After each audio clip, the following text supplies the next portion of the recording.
Hi hello నమస్తే welcome to our channel Ragadeepti allrounder. నేను మీ రాగదీప్తి. ఈరోజు మనము పిల్లలకు ఎంతగానో ఇష్టమైన జామ్ ఎలా తయారు చేసుకోవాలో చూద్దాము. సో ఇదేంటి జామ్ తయారు చేయడం చూపిస్తానని చెప్పి కిసాన్ జామ్ బాటిల్ ఓపెన్ చేసి దాన్ని బ్రెడ్ మీద అప్లై చేసి చూపిస్తుంది అనుకుంటున్నారా? ఇది కిసాన్ జామ్ కాదండి, నేను ప్రిపేర్ చేసిన జామే.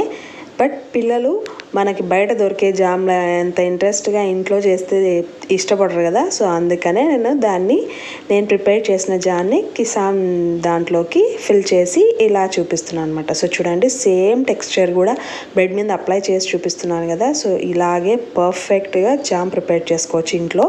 అది కూడా ఎటువంటి ప్రిజర్వేటివ్స్, ఫుడ్ కలర్స్ లేకుండా చూపిస్తున్నాను. సో మీరు ట్రై చేయండి. ముందుగా నా ఛానల్ సబ్స్క్రైబ్ చేసుకునే వాళ్ళంటే, ఫస్ట్ టైం చూపిస్తున్న వాళ్ళంటే ప్లీజ్ సబ్స్క్రైబ్ చేసుకొని నన్ను సపోర్ట్ చేయండి. ఇక్కడ నేను ఒక యాపిల్ తీసుకున్నాను. ఈ ఒక యాపిల్తో ప్రిపేర్ చేసిన జామ్ కిసాన్ జామ్ బాటిల్ ఇందాక చూపించాను కదా, దానికి ఫుల్గా వచ్చిందనమాట. సో దాన్ని బట్టి మీరు క్వాంటిటీ ఇంక్రీజ్ చేసుకోవడం, డిక్రీజ్ చేసుకోవడమో చూసుకోండి. సో వాష్ చేసుకున్న యాపిల్ని ఇలా పీల్ చేశాను. తర్వాత చిన్న చిన్న పీసెస్గా కట్ చేసి పెట్టుకున్నాను అనమాట. తర్వాత నేను ఇక్కడ న్యాచురల్ కలర్స్ యూస్ చేస్తాను అని చెప్తున్నాను కదా. సో అందుకనే కలర్ కోసం నేను ఇక్కడ బీట్రూట్ తీసుకున్నాను అనమాట. సో అందుకని చిన్న సైజ్ బీట్రూట్ని ఇలా వాష్ చేసి పీల్ చేశాను. తర్వాత దీన్ని కట్ చేసుకోవాలి. సో బీట్రూట్ ఎప్పుడైనా ఫస్ట్ వాష్ చేసుకొని పీల్ చేసుకొని కట్ చేసుకోవాలండి. లేదంటే పీల్ చేసుకున్నాక వాష్ చేసుకుంటే దాంట్లో ఉన్న విటమిన్స్ అన్నీ వెళ్ళిపోతాయి.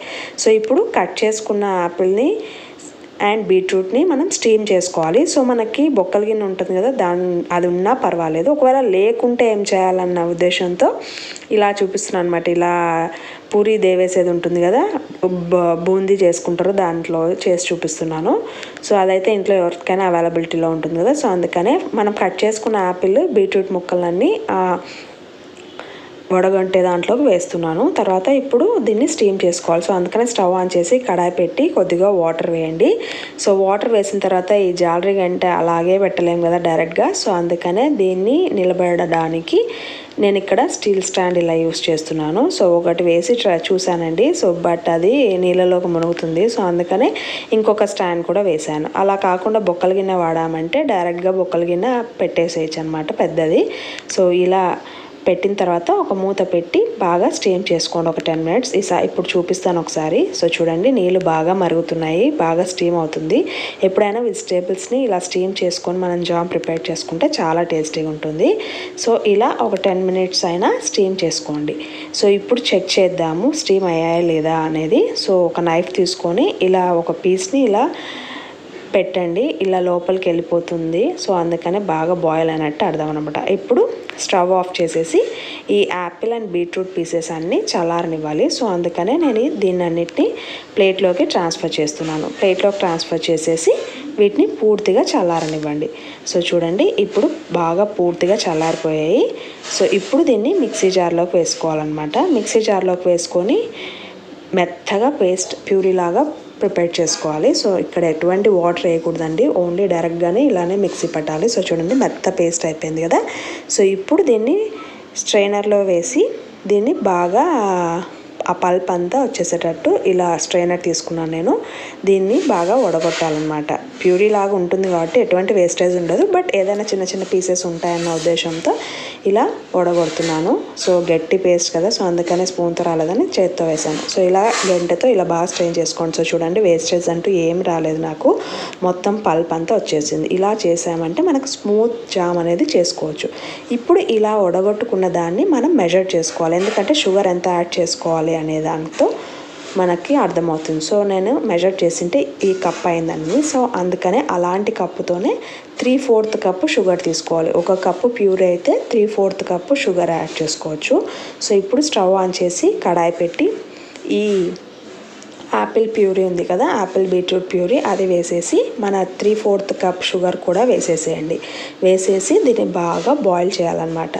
ఒకవేళ మీరు షుగర్ ఎక్కువ తింటారు అని అనుకుంటే 1 కప్ వేసుకోండి, సరిపోతుంది. మరి ఎక్కువ వేసుకుంటే తీయగా అవుతుంది. సో 3/4 అదే సరిగ్గా సరిపోతుంది అనమాట. ఒకవేళ ఎక్కువ కావాలంటే 1 కప్ అంతే మ్యాక్సిమం. సో తర్వాత ఇలా బాగా బాయిల్ అవ్వనివ్వండి.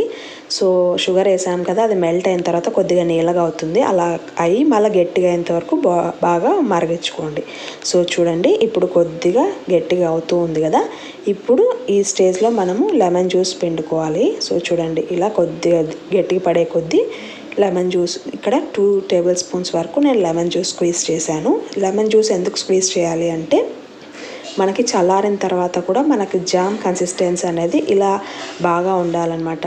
మనం షుగర్ వేసాం కాబట్టి మళ్ళీ చల్లారిన తర్వాత క్రిస్టల్గా ఫామ్ అయ్యే ఛాన్స్ ఉంటుంది కాబట్టి అలా చేసుకోకుండా ఉండడానికి మనం జ్యూస్ నిమ్మరసం అనేది యాడ్ చేసాం. అది యాడ్ చేసుకున్న తర్వాత దగ్గర పడేంత వరకు బాయిల్ అవ్వనివ్వండి. సో చూడండి బాగా దగ్గర అయిపోయింది.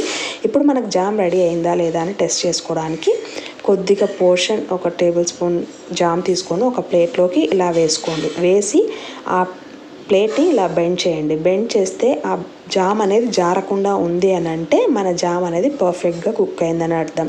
లేదు ఇంకా ఫ్లోయింగ్ కన్సిస్టెన్సీ ఉందంటే ఇంకాసేపు మరగనివ్వండి, సరిపోతుంది. సో ఇప్పుడు నాకైతే జారలేదండి, సో అందుకని పర్ఫెక్ట్గా కుక్ అయింది. ఇప్పుడు ఈ స్టేజ్లో ఇప్పుడు స్టవ్ ఆఫ్ చేసేద్దాం. స్టవ్ ఆఫ్ చేసి పూర్తిగా చల్లారనియాలన్నమాట. అప్పుడు మన జామ్ అనేది రెడీ అయిపోతుంది. సో జామ్ కన్సిస్టెన్సీ కూడా చూపిస్తున్నా అండి. నేను ఆల్రెడీ బ్రెడ్కి అప్లై చేసి చూపించాను కదా. సో చేత్తో ఇలా ప్రెస్ చేసి చూస్తున్నా. టెక్స్చర్ కూడా సేమ్ బయట దొరికే వాటిలాగానే ఉందన్నమాట. సో ఇప్పుడు పూర్తిగా చల్లారిపోయిందండి. సో అందుకనే పిల్లల్ని బయట కొనుక్కొని వచ్చామని నమ్మడం కోసం నేను ఇలా కిసాన్ జామ్ దాంట్లో ఫిల్ చేశానమాట. అంతే, ఇంకేం లేదు. సో ఇలా పెట్టి ఇచ్చామనుకో అవును బయట తెచ్చారు అని చెప్పేసి వాళ్ళు బాగా ఇంట్రెస్ట్గా తింటారు. సో అంతే అండి, మన జామ్ రెడీ అయిపోయింది. ఇలా హెల్తీగా ఎటువంటి ప్రిజర్వేటివ్స్ లేకుండా న్యాచురల్ కలర్స్ యూస్ చేసి మనం జామ్ ప్రిపేర్ చేసుకోవచ్చు. సో బయట దొరికే వాటిలో ప్రిజర్వేటివ్స్ వాడతారు కాబట్టి హెల్త్కి అంత మంచిది కాదు కదా. సో ఇలా ప్రిపేర్ చేసి పిల్లలకి సర్వ్ చేయండి. మీకు నా వీడియో నచ్చినట్టయితే please like, share and subscribe to my channel Ragadeepti allrounder.